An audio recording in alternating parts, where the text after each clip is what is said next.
ya re thei le vak vai men ba tang le lung kwa sunga man ni ir san an tu non lau an sua san mirama le sun loi na kan muruanga warnang nun lavin patiani utsaka lang thei lau kan tuna di sui ruang e harna kan tuar hi lung oyu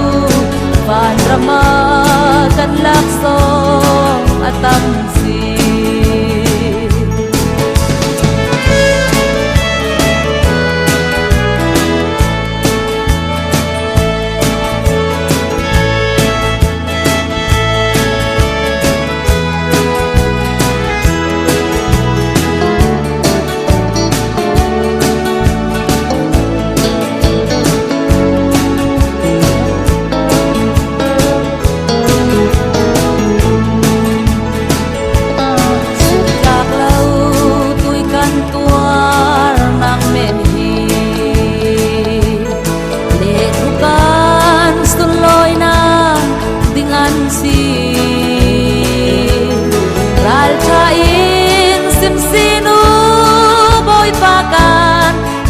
matang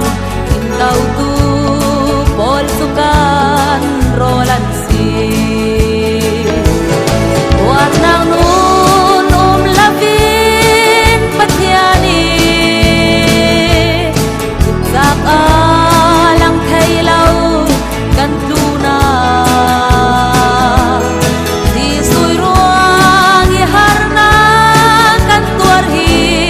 lung oyu van rama kan lakso